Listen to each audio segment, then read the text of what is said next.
What's up, guys? Welcome back to Unlocked. I wanted to talk and continue talking about the structure and the importance of team building.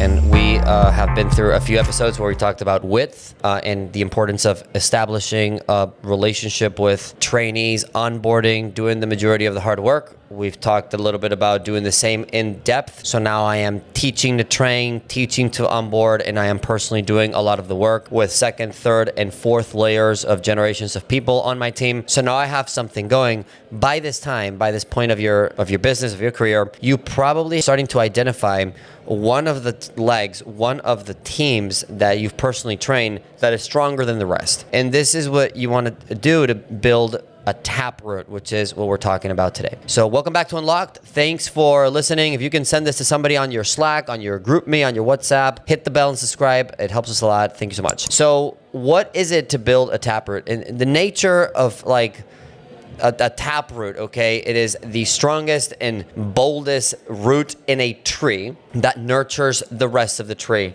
when it needs it, right? So how does that relate to team building? What's the metaphor there? It's almost like your responsibility to build a taproot, because what it does is that it helps you work very efficiently, and it helps you store you're the leader, it helps you store and keep your personal mindset layers and layers and layers of people. It also is going to help feed belief to the rest of the team and the rest of the width, even if it's not, even people that are not a part of that taproot. So every time that you're building leaders, you're thinking about any help I can get. So if I'm building a taproot, I'm talking about a leader backed up by another leader, backed up by another leader. And I keep personally spending the time with those layers of leaders, which is what's going to help feed the rest of the team. Any help I can get is fine. So any success stories from downline, upline, or crossline is good. Anything I can get. I'm not trying to worry about recognition. I'm not worried so much about if I'm getting the credit. Like at the beginning, I am getting a lot of the credit. At this time, I might not. What I'm worried is, am I building the right relationships, and am I growing teams, and am I establishing a strong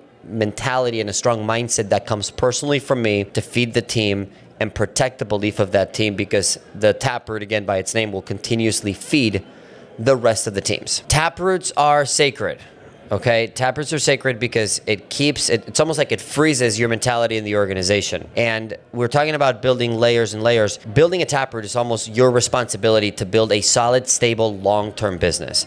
When you have leaders that keep being as good as you or even surpass you in some levels, long after you've done all of the initial work, it creates a very stable, solid business for the future that not only stabilizes, but also grows without you. And it's the responsibility of the leader to keep feeding this tap. After you start driving a little bit of depth, the responsibility of building a taproot, because it helps you continuing to keep identifying leaders within the organization. Another challenge one of the challenges that I see with building a taproot is, again, sometimes the desire for recognition can get in the way, but really it's not worrying about so much the recognition, or not even worrying about the stories, is I'm only focused on results. Am I actually accomplishing what I'm trying to accomplish? Am I actually creating a leader that's backed up by another leader that's backed up by another leader? And every one of those 3, 4, 5, 6, 10, 20, unlimited amount of people, do they have the same mindset? Do they speak the same or even better? Do they believe in the same character and the same principles that I do, whether I'm there or not? Very important to build a taproot, because if you're only building depth and you're just kind of working with anybody, you're not developing or passing down mindset. You're doing workshops, you're doing team building activities, you're doing stuff like that, but you might be creating a lot of followers if you're not intentional about building and training other leaders. Maybe people that I'm taking out personally out on a Sunday. Maybe people that I'm bringing to church with me, somebody I'm inviting to my house. Maybe I'm working with somebody more on a personal level because I want to help identify, hey, is this person a leader? Can this person be a multiplier? So when you're first building depth, you're adding people. You're adding, subtracting people, or leaving people, or coming in.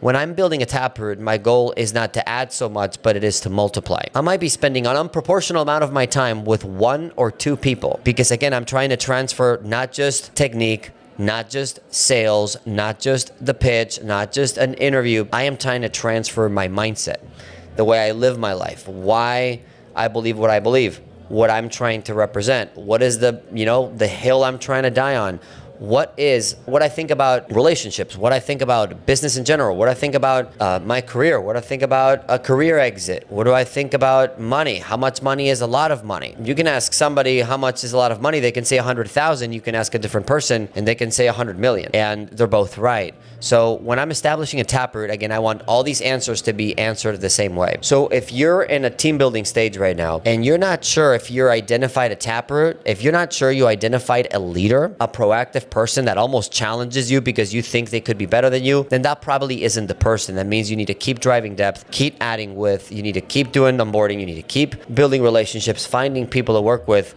because the leaders will identify themselves if you're doing the right stuff, if you're growing your team enough. And I think that's why Taproot is important. And then after that, we'll talk about building mass and how to go from finding the multiplier to multiplying and growing lots and lots of people. But again, Taproots are sacred because it freezes and stabilizes the mindset in your team. You know, I think about books like Dale Carnegie. How do you know? Here's a good thing to know if somebody drove a Taproot. How do you know something will work 100 years from now? The only way to scientifically really know that is that if it worked 100 years ago. So when you look at Dale Carnegie's book, I think it's going to be over almost 100 years. Yeah, I think it's 2025 now, so I think the book was written in 1930s. It's about to be 100 years where people keep reading How to Win Friends and Influence People by Dale Carnegie. The reason you know it'll work 100 years from now is just because it's almost been 100 years and people keep reading the book. The book still has a lot of sales every month, and I challenge you to look it up, maybe on ChatGPT. It works 100 years ago means it'll work now. The only way that is possible, that can happen in a business, that can happen in an organization, is I am passing down the mindset to the right people. And they are helping me multiply because they think the same, they speak the same, they believe the same thing. So the next step of your career is not just how many people, not just how big the team is, how many people are in a stage of growth, because they're also adding value as a leader. They want to think bigger. They want to replicate what I'm doing. They want to have their own success story. They're not worried about recognition. They're looking at results. If you have that, you might have found a Taproot, and you want to protect that at all costs. The Taproot will feed every part of your organization. When there's a drought and the tree needs a little more nutrients, it's been a while without any rain, the tree draws all of its energy from the Taproot. When there's a bad season in business, which every business does, when there's a COVID, when there is something that disrupts the norm, the Taproot will feed all the parts of the business that might die if there isn't enough nutrients, if there isn't enough belief, if there isn't enough success stories, if there isn't enough engagement. So hopefully you take this and you look at who in my team could be this person. And again, if you don't have one, just looking at, I got to find that person, not being disappointed for not having it. It just means they haven't shown up yet, which means you've done a great job so far maintaining what you've got. So hopefully that helps. And we'll talk about mass and building large teams and how do people grow from a team of 20 to 40 to 80 to 500 to 1,000. And we'll talk a little bit about how to do that as you're building the Taproot and moving into mass and leadership. See you at the next one. Hope that helps.